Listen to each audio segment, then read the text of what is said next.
제가 1년 정도 영상을 만들지 못했는데요. 제가 작년 6월부터 제 피부가 심해지면서 정말 겨울에 정말 힘든 시간을 보냈습니다. 잠을 거의 못 자는 시간을 거의 8개월 이상 보냈고요.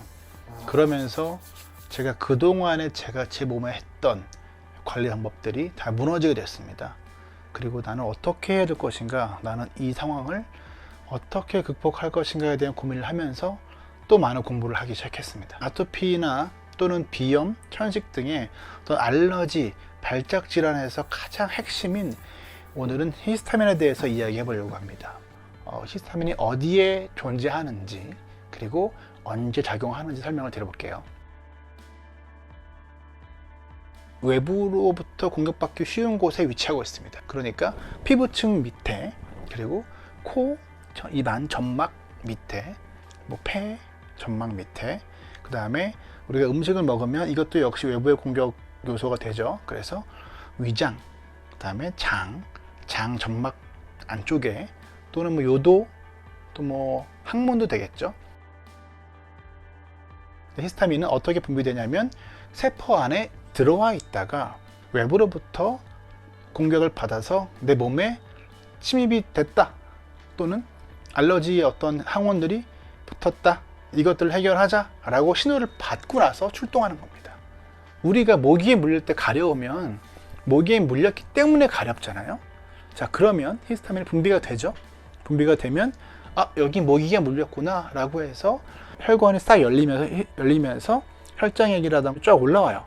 올라오고서 자, 이런 여러 가지 외부 균들을 해결해야지라고 면역 반응이 쫙 일어나고서 사라집니다. 그러면 우리가 모기 물리고 나서 하루라든가 잠깐 붓고 시간이 지나면 가려움은 사라지면서 정상 피부로 돌아가죠. 아토피 질환은 쉽게 얘기해서 반응하지 말아야 될 상황에서 반응을 하는 거예요. 그러니까 제 피부가 땀이 났다, 땀이 났으니까 이거는 외부의 공격이야 라고 인지하면 안 되는데 인지를 하는 거죠. 그러면 히스타민이 공격받았으니까 내가 출동해야 돼 라고 쫙 분비가 되는 겁니다. 그런데 막상 와보니 뭐가 없죠. 피부는 인지를 해서 히스타민을 쫙 올려보냈는데 아무것도 없어요. 히스타민이 오작동을 하게 되는 거죠. 야, 그냥 일단 나왔으니까 뭐라도 하고 들어가야지 라고 하면서 내 몸을 공격하는 상황이 벌어집니다. 악순환이 시작되는 겁니다. 네. 그러면 이렇게 볼 때 자가면역 질환 환자는 내 면역세포가 스스로 나를 공격하는 오작동을 한다라고도 얘기를 합니다. 제가 정말 심할 때는 이 여기부터 시작해서 이 팔 전체, 그리고 가슴 전부 다 가려움으로 가득했습니다. 내 몸이 스스로 히스타민을 과다하게 분비해내고 분비된 히스타민이 제 몸을 공격하는 상태가 된 거죠. 그러면 다시 또 긁게 되고 너무나 심해서 잠을 잘 수가 없는 상황까지 오게 된 겁니다. 네, 이게 히스타민이에요. 히스타민은 어떠한 신호를 받고 분비되는 물질로 우리 몸에서 면역을 담당하는 역할을 한다. 기승전 히스타민 차단이 이러한 질환을 컨트롤하는 핵심이라고 보면 되겠습니다.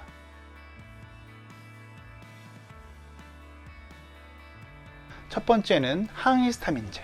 항히스타민제는 히스타민 분비를 억제하는 게 아니고요. 분비된 히스타민이 작용하지 못하도록 길을 차단하는 역할을 합니다. 만약에 제가 여기에 어떤 상황이 생겼어요. 항원이 인지가 되고 신호가 나오면 세포에서 히스타민 분비가 되고요. 히스타민 수용체에 붙어야 되는데, 히스타민이 필요한 곳에 붙어서 작용을 해야 되는데 여기를 막아준다. 네, 이게 항히스타민제의 역할입니다. 저같이 아토피 질환 또는 비염이나 천식 환자들은 작은 것에도 쉽게 반응하는 상황인데 그때 얘가 붙지 못하니까 그러한 발작들이 일어나지 않겠죠. 가려움이 시작되거나 또는 재채기가 막 나오거나 호흡곤란이 오는 상황이 일어나지 않는 겁니다. 히스타민이 붙어줘야지만 열감도 있고 가렵기도 하고 건조해지기도 하고 기관지가 좁아지면서 호흡도 안 되게 되고 이런 상황이 나타나야 되는데 말이죠. 자, 그럼 두 번째, 듀피젠트가 있죠. 듀피젠트는 어떤 역할을 하냐? 항히스타민제는 분비된 히스타민을 붙지 못하도록 하는 역할이라고 말씀드렸죠. 듀피젠트는 세포가 항원을 인지하면 어떠한 신호를 보내죠. 그 신호가 바로 인터루킨 4하고 인터루킨 13입니다. 이 신호를 듀피엔트가 딱 막아주는 거예요. 인터루킨 4하고 13이 딱 차단되니까 그러면 갑자기 아니었나? 아니구나. 아니네? 라고 해서 분비가 되지 않는 거예요. 그러면 그 다음에 세 번째는 좀 재밌는 제품인데요. 스니즈탑. 네, 스니즈탑이라는 제품입니다. 이건 스위스에서 만들어진 제품이고 식품이고요. 어떤 기전을 가지고 있냐면 제가 말씀드렸죠. 항히스타민제는 분비된 히스타민이 작용하지 못하도록 그 길을 막는 것이고 듀피지안트는 히스타민 분비를 하게 하는 신호물질인 인터루킨 4하고 13을 막아주는 거다. 듣지 못하도록 탁 차단하는 거예요. 거기 아니야, 가지마, 이거 아니야 라고 해주는 거라고 한다면, 자, 이 세 번째는 인터루킨 4하고 13 역시 어떠한 걸 통해서 인지를 하고서 분비가 되는 거잖아요. 이게 바로 그 세포에 항원 인지하는 센서가 있는데 센서에 붙어요. 이렇게 쫙 붙어요. 붙어서 이거 항원이다 라고 하면 얘가 인터루킨 4하고 13을 분비해 라고 하는데 항원에 붙는데 이때 딱 막아주는 거예요. 붙지 못하게. 그러니까 항원인지 못하게 되죠. 인터루킨 4하고 13도 신호를 전달하지 않는 거죠. 그러면 자연스럽게 히스타민은 분비되지가 않습니다. 그래서 이 기전을 본다고 하면 항히스타민제가 분비되는 히스타민을 차단하는 거, 듀피지안트는 신호 전달 물질인 인터루킨 4하고 13의 신호를 막아주는 거, 분비된 신호를 막아주는 거, 그리고 이 스니즈탑은 인터루킨 4하고 13이 신호가 막 발생하기 전 단계 항원을 인지하지 못하도록 차단하는 거죠. 이 세 가지가 히스타민 분비에 대한 차단하는 기전을 가지고 있는 거라고 볼 수 있겠습니다. 공부를 다시 했고요. 이래서 가려움이 시작되는구나.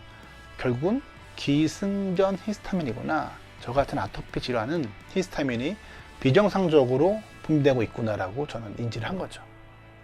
여기서 히스타민을 차단하는 게 나쁘지 않냐라고 질문할 수 있는데 그것은 정상적인 사람일 때는 그렇겠지만 우리 같은 사람은 1만 인지해야 되는데 이 1을 우리는 100으로 인지하고요. 그리고 히스타민을 1 정도만 분비해야 되는데 우리는 100을 분비하는 그런 체질이기 때문에 면역 기능이 이상이 있는 몸이기 때문에 어떤 정상적으로 몸에서 히스타민을 분비하고 굳이 반응하지 않을 때는 반응하지 않고 이러한 몸 상태가 된다면 아토피가 치료되고 비염이나 천식이 치료되는 거라고 볼 수 있겠습니다.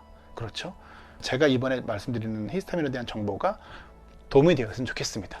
네, 영상 여기까지 하겠습니다. 감사합니다.